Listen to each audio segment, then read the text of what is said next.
Olá, sou a Lucimara, mestranda da Unifesp, mulher, parda, cabelos longos, uso óculos e estou com camiseta preta com listras brancas.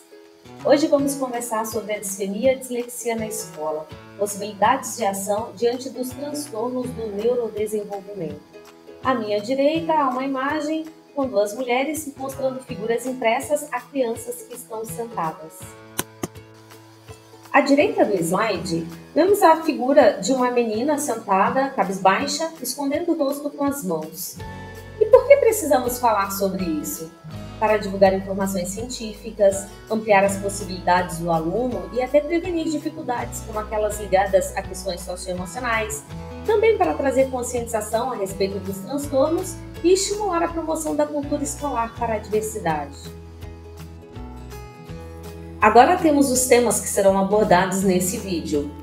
Conceituação de transtornos do neurodesenvolvimento, disfemia com seus impactos no desenvolvimento escolar, estratégias e ações pedagógicas, dislexia com seus impactos também e as estratégias pedagógicas, considerações acerca da prevenção de tais impactos e a cultura para a neurodiversidade.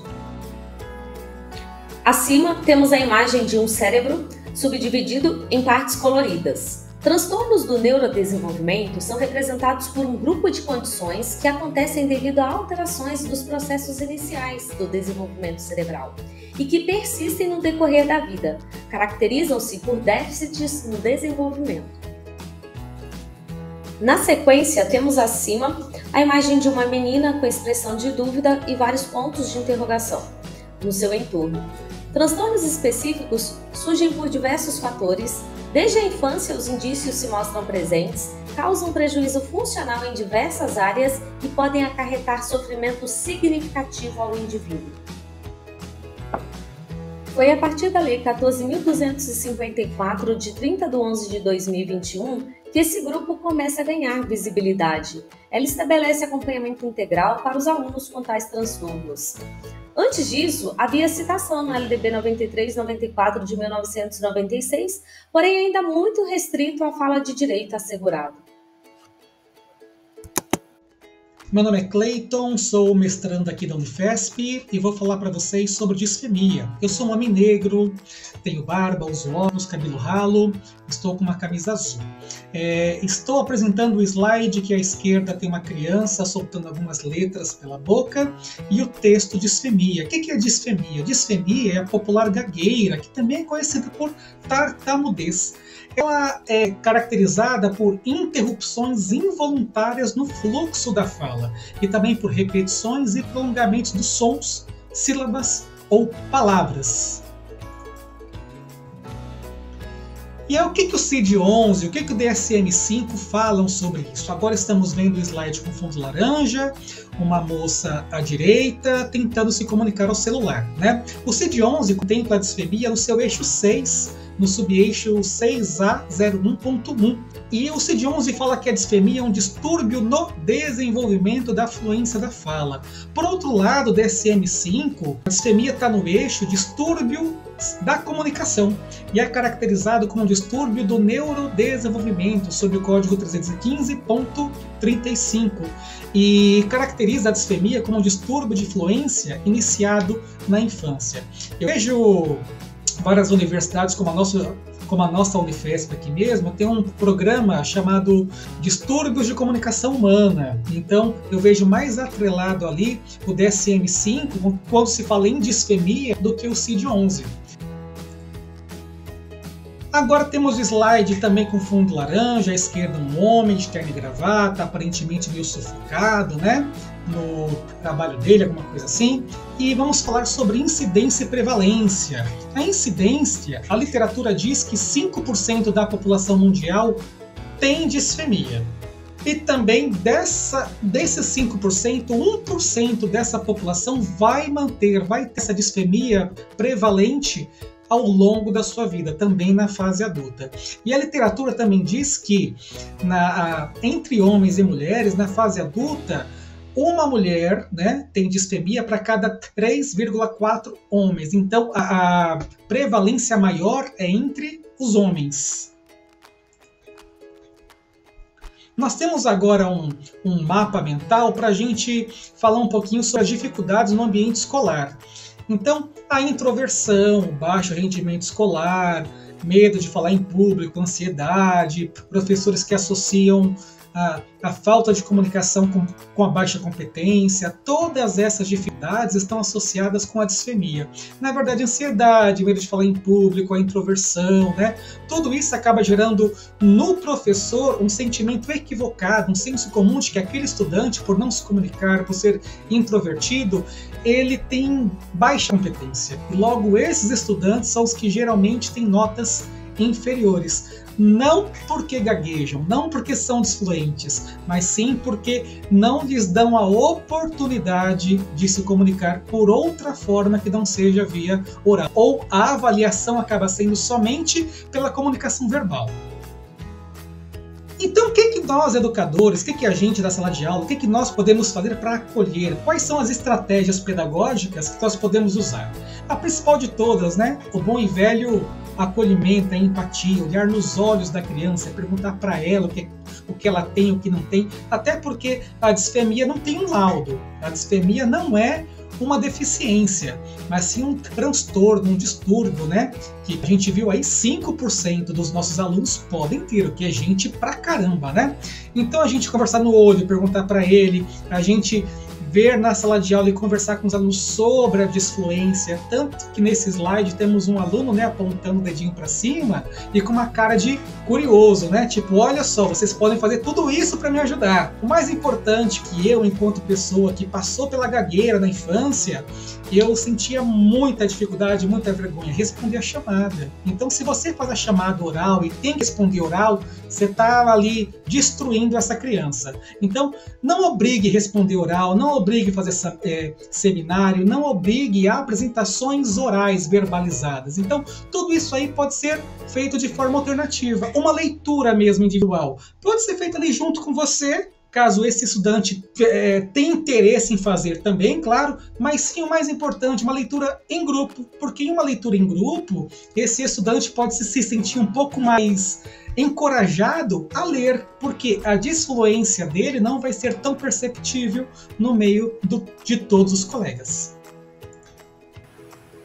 Olá, eu me chamo Josiane, sou mestranda do Profei pela Unifesp, sou uma mulher parda, estou de cabelos presos, visto uma blusa preta e ao meu fundo tem uma parede branca. Vou apresentar agora algumas informações sobre a dislexia. Nesse primeiro slide, nós temos duas imagens com crianças retratando intensas dificuldades na apropriação da leitura e da escrita. Então, de acordo com o Manual Estatístico e Diagnóstico dos Transtornos Mentais, que é o DSM-5, a dislexia é conceituada como um transtorno específico da aprendizagem, podendo trazer prejuízos na leitura, expressão escrita e na matemática, nos níveis leve, moderado ou grave.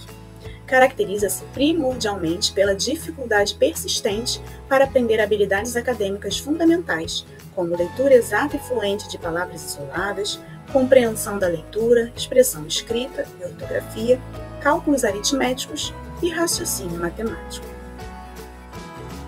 E por se tratar de um prejuízo relacionado à leitura, é também considerada um distúrbio de linguagem, mais especificamente da linguagem escrita. De acordo com Giachetti e Capellini, a dislexia é definida como um distúrbio neurológico de origem congênita que acomete crianças com potencial intelectual normal, sem déficits sensoriais, com suposta instrução educacional apropriada, mas que não conseguem adquirir ou desempenhar satisfatoriamente a habilidade para leitura ou escrita. E ainda segundo o DSM-5, existe a prevalência de 5 a 15% de crianças disléxicas em idade escolar. O DSM estabelece 4 critérios diagnósticos para a dislexia. A. Dificuldade na aprendizagem e uso de habilidades acadêmicas, persistindo por pelo menos 6 meses, apesar de intervenções específicas. B. As habilidades acadêmicas afetadas estão substancial e quantitativamente abaixo do esperado para a idade cronológica do indivíduo. C. As dificuldades de aprendizagem iniciam-se durante os anos escolares. E D. As dificuldades de aprendizagem não podem ser explicadas por deficiências intelectuais, acuidade visual ou auditiva não corrigida, nem por outros transtornos mentais ou neurológicos.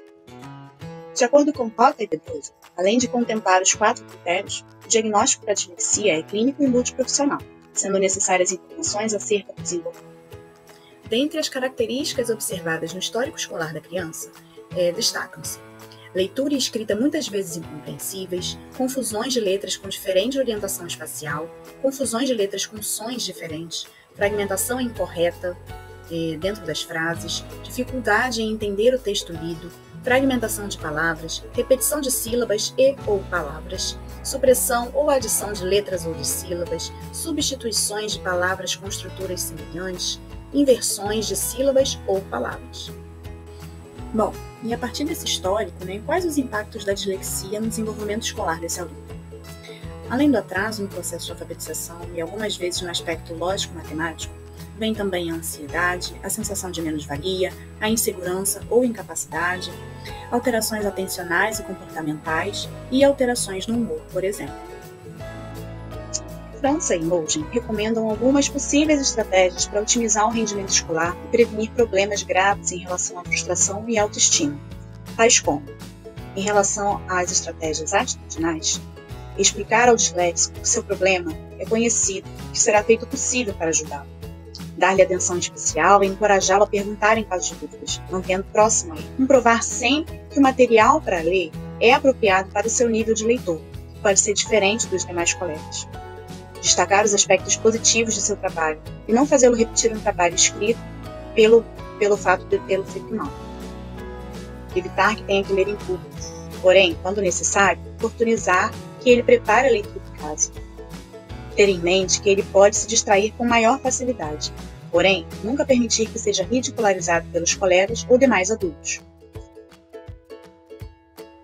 Em relação às estratégias metodológicas, são destacadas: ensinar a resumir anotações que sintetizam o conteúdo de uma explicação, permitir o uso da calculadora, já que muitos disléxicos necessitam de mais tempo para fazer cálculos, precisando também de um esforço adicional para entender um problema, permitir o uso de gravadores de áudio, considerando a dificuldade para escrever e ouvir ao mesmo tempo.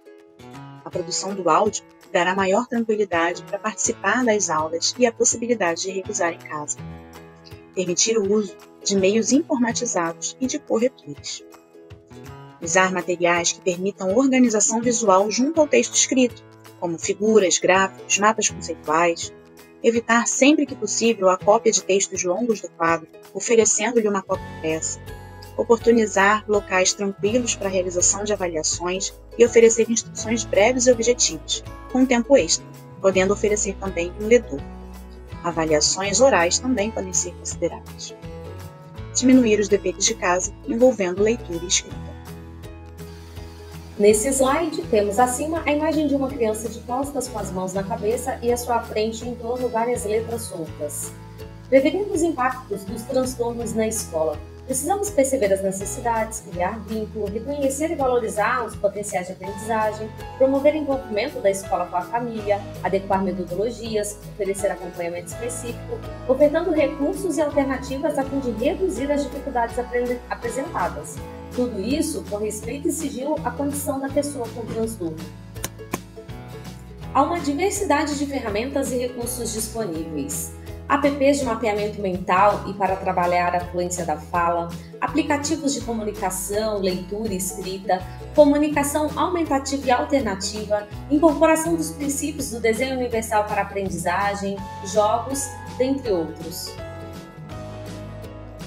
A cultura para a neurodiversidade concebe que a escola é que deve compreender e valorizar as diferenças existentes e as condições neurobiológicas diferentes do padrão estabelecido. O conhecimento na área pode gerar um processo de ensino-aprendizagem inclusivo para toda a comunidade escolar.